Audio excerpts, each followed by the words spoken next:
Warriors visiting the Blazers. We take you late to the first quarter and keep your eye on Curry.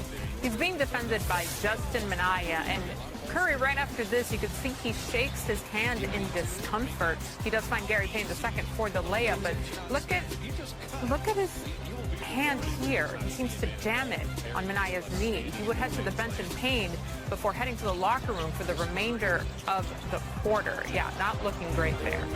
But early in the second quarter, Curry checks back into the game, this time with his wrist and thumb taped up. The Warriors lead 35-27. Curry gets the ball on the wing and drains a three. I bet he's doing all right now. Warriors up by 11. Just over 2 to go in the first half. Warriors up by 10. Jimmy Butler the third passes to Curry, who hits the three. 10 points, 4 boards, 4 assists in the first half for Curry. Early third quarter, Warriors lead 59-42. Butler to Draymond Green, finds Curry for the layup. Curry would end with 14 points. Under 8 to go. Green to Butler for the alley-oop. And with that, Warriors up by 25. Just over a minute to go. Warriors up by 14. Butler goes up and under for the layup and the foul. 24 points, 5 boards, 7 assists. Warriors win 103-86. Here's Steph at the podium. I'm feeling great, ready to play game 82 on Sunday. Excited about it. I don't want to be too dramatic. Like it should be a game 7 kind of vibe. You win, and again, you control your destiny on a guaranteed playoff series. You lose, you roll the dice. So I think I said last game, like good teams find a way to win, big games like that, and that's what we're aiming to be.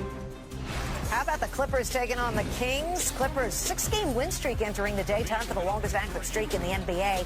Final seconds of the second quarter, Clippers down just 2. Kawhi Leonard goes to work with 23 points in the victory. Dramatic effect on what the playoffs look like in either conference is that game. Something to keep in mind, depending on how this plays out. You got Golden State, Memphis, Minnesota right now, all tied.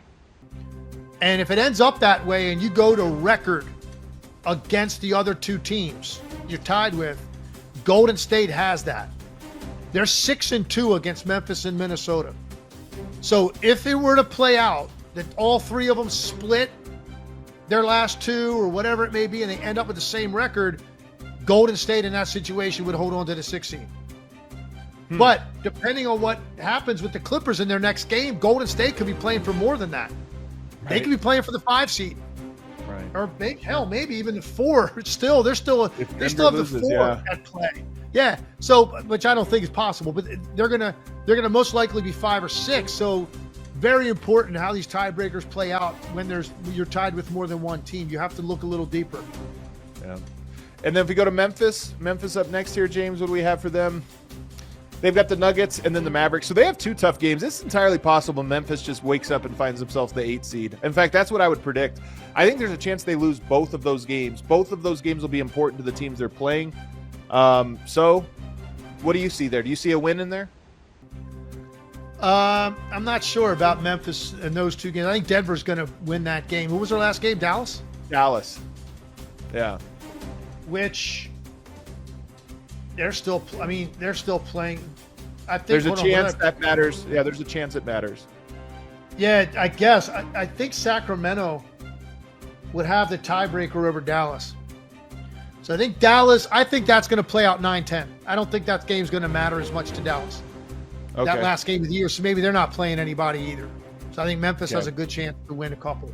Or split, because I think Denver's going to beat them. I think they split their last 2. So even if they lose one and Minnesota wins out, and you could bring Minnesota up now, James. If Minnesota wins out, they would have home court in the play-in. So they have the Nets and Jazz, 2 tanking teams. So I fully expect them to win. So we sort of think that the likeliest outcome is that Memphis finishes at the 8th seed, which is, I think, perfect, because as good as Memphis is, I think Minnesota beats them, especially if they get home court for that play-in game. They become the 7th seed. Even if it's Golden State or the Clippers, well, whoever it is, I think beats Memphis in that first round of the play-in, which sets up the winner of Dallas, Sacramento versus Memphis. And to be honest with you, I think that's a coin flip. I think Memphis is good, but those teams, if that's the path they have to go, is to beat Memphis on the road to make it into the playoffs, I think that's a phenomenal game. What's going to be interesting here for me, and I'm not saying that depends where Memphis finishes and who they play. Memphis and Denver both bow out in the first round. I wonder if there'll be any talk about, hey, maybe we should have waited until after the season to fire these guys. I'm just saying, man. Yeah, we'll see. I'm watching both of those teams. Okay, I'm not rooting against them or anything like that, but it'll be interesting to see how that plays out. Yeah. All right, let's go quickly to the East because we only got a couple minutes here, James. But quickly to the East, and let's skip these ones over. Magic, Cavs, Pacers. I think the East is going to shake out a little bit chalk, but where they are, I know the Pacers can pass the Knicks, but I just don't know if it'll happen. If we go to the play-in, that's where it gets interesting. The Magic have secured the 7 seed, so they are good. But now Atlanta, Chicago could flip. What's Atlanta's schedule? Oh. Do you have Atlanta's coming up, James? I don't have that one ready for you, actually, Adam. Sorry about that. Oh, my gosh, James. Get him out of here. So Atlanta has Philadelphia. Oh, by the way, GM Mahrez, I think we're looking for a new communications director right off the bat. We got to get him out. I think Ball Boy. I think he just lost Ball Boy. Tough job to get Hey, fired. James, I hate to tell you, but as obvious by what's happened in the league this week, you can see the margin for error is very small in the NBA. That's all I can tell you. Doesn't matter what you've done in the past. Doesn't matter, James. Me and Mike Malone. Yeah. At Philadelphia and then home against Orlando. None of those games should matter. So Atlanta probably holds on to the 8 seed because I don't see them losing one of those. They're two teams that shouldn't have anything to play for. They have everything to play for. And then on the Chicago side, I was hoping Chicago would get there because I'm rooting for Chicago to come out of the play. And I know, and they're just fun. I just like them. They've got Washington and Philadelphia. So they also have 2 tanking teams, which tells me I think it goes chalk in the play-in as well. So Magic Hawks in a play-in would be great. I think the Magic I could see either team advancing there, and then the Bulls having a shot to me if they can get by Miami, which they just did 2 nights ago. That sets up for a very interesting play-in in the East if you care about those things. I know none of those teams have a chance, in my opinion, of winning in the first round of the playoffs. But I also think all of those teams have a reason to want to have an opportunity just to get the experience of the playoffs. So I think that those games will be competitive and important. No, I totally agree with you. And I think the fact that when you look at the way that Orlando and Chicago have played lately, it just makes it more interesting than it would have been, 3 weeks ago. I was looking at that, like who's going to be in a play-in, like totally disinterested in the Eastern Conference. I'm a lot more interested, particularly because of the way Chicago is playing right now. Like this late surge and the way they've played for the last month is really eye-opening. And that's why they're interesting. But to me, the only thing that's left that's really interesting, or shouldn't say the only thing that's interesting, the most interesting, is this Detroit-Milwaukee situation. And how interesting this would be if Milwaukee didn't make that comeback against Minnesota. 24 points down in the fourth quarter, they win that game. That keeps the 2-game cushion over Detroit. Now, here's how this plays out. Weirdly, Detroit plays Milwaukee twice to end the season. They play them tonight at home, and then they play them Sunday on the road in a game that I'm calling, Detroit at Milwaukee. I'm calling that game on Sunday. It may mean something, it may not. But here's what's at stake. If Detroit wins both games, they jump the Bucks, and they get into the 5 spot. And why is that important? Because I think Detroit would believe that they've got a real chance to beat Indiana. And if they do, you get Cleveland, not the Celtics, in the second round. So I think whoever gets to 5, I think really is important for Milwaukee and Detroit. So I think you're going to see a great game tonight with both teams going all out. If Detroit holds home court tonight, that sets up a big game on Sunday. One of the few we have really in the league. There's only a couple probably Sunday they're going to play out that the game really has significant impact. And I think that could actually, because it'll change who they play in the first round. And more importantly, whoever can to get to Sunday night around dinner time, and we know how all this sorts out. Yeah, and I don't think 4 is out of the question. I mean, if Denver drops to Memphis tonight and they win out, that's all it takes. So it's not, to me, not out of the question the Clippers can rise there. It's just a little bit less likely than that they are the 5. But you saw that Sacramento's a tough team, but I think the Clippers have been on such a roll. They're the hottest team in the NBA, by the way, Legs.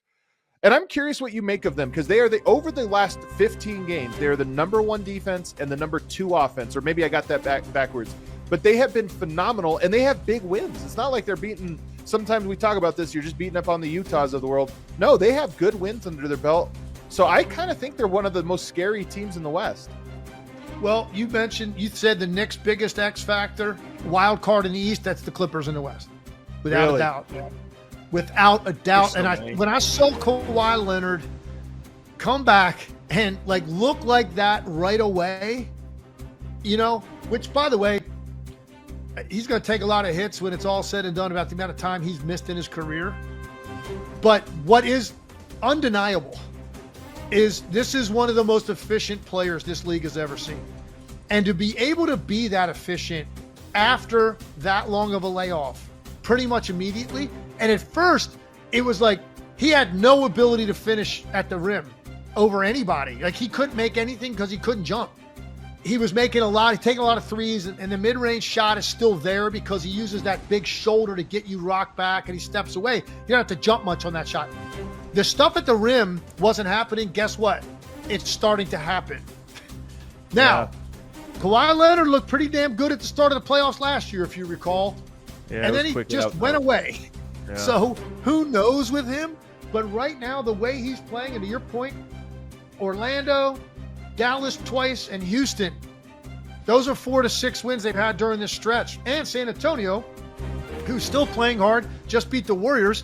They beat them too, which isn't a terrible win considering the fact they're still playing hard.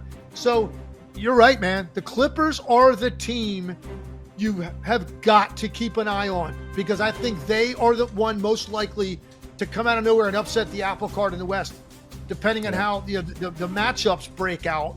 You know, you don't want to be 8 and play the Thunder right away, even though that would be a hell of an interesting series.